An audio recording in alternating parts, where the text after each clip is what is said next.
Chaque année, à cette période, l'échéancier est le même. Sainte-Croix vit au rythme des bruits des perceuses et des planches de bois qui tombent sur le sol, alors que l'hiver tire doucement sa révérence.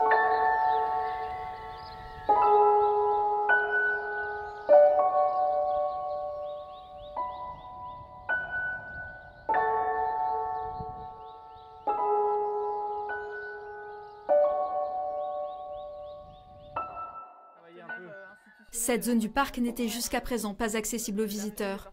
Un espace en travaux depuis plusieurs mois, créé de toutes pièces pour un animal emblématique du nord-est de la France, le grand tétras, qui attend patiemment son déménagement dans une volière voisine. Il y a 3 volières en fait, qui sont réalisées, 2 mâles dans les volières en fait, aux extrémités, et puis les femelles sont au milieu.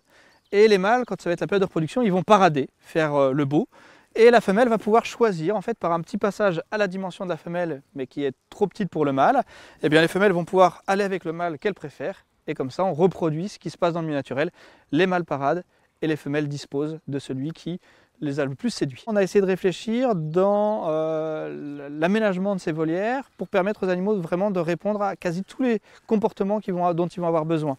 Aller se percher le soir, donc ils vont avoir la possibilité de grimper en fait sur des arbres, de s'envoler et se poser dessus, puisque c'est quelque chose qu'ils font naturellement dans la nature pour éviter que des prédateurs viennent les embêter. Le nouveau directeur zoologique est particulièrement impatient de faire découvrir ces installations, qui permettent à la fois d'améliorer les conditions de vie des oiseaux, mais aussi de dévoiler au public des secrets zootechniques. Il y aura un truc incroyable, c'est qu'il va y avoir par en fait petits morceaux, ils vont reconstituer en fait un tétras avec son habitat. Oui. Ce qui fait que quand tu vas arriver, vraiment, tu as paf, le tétras, un petit panneau à l'entrée qui dit qu'on arrive dans la forêt refuge du grand tétras.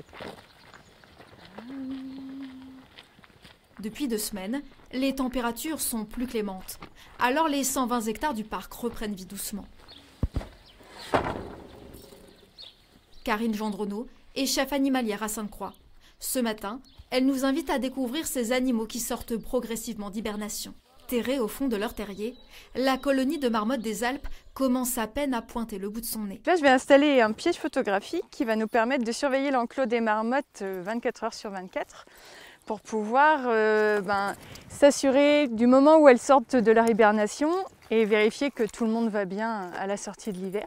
Un dispositif qui a permis à l'équipe de soigneurs, il y a 2 ans, d'assister à la première escapade d'une toute jeune marmotte. C'est des espèces qui hibernent vraiment, donc elles ont une activité qui va être ralentie au minimum pendant toute la période des températures basses. Et donc maintenant, petit à petit, elles vont retrouver une activité normale, ressortir de leur terrier et avoir très très faim. C'est une période vraiment super agréable puisqu'on a eu les périodes difficiles avec les températures froides de l'hiver. Et là, c'est le renouveau, ça va être toutes les naissances, les oiseaux qui nichent, les cigognes qu'on entend tout autour de nous.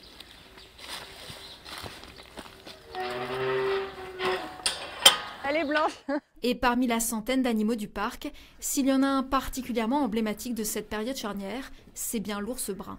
Âgés de 22 ans, Groseille et Graouli sont frères et sœurs. Pendant la saison froide, leur activité a été très réduite. Ils commencent seulement à être plus actifs. Ils commencent à explorer un peu plus leur environnement.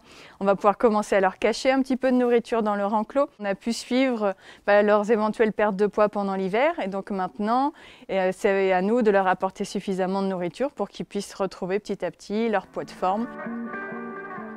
Des animaux qui profitent de leur tranquillité éphémère, malgré les travaux de rénovation. Car en ce mois de mars, les occupants des lodges sont encore les seuls privilégiés à profiter des ressources exceptionnelles du parc, et ce n'est pas pour déplaire aux loups blancs arctiques.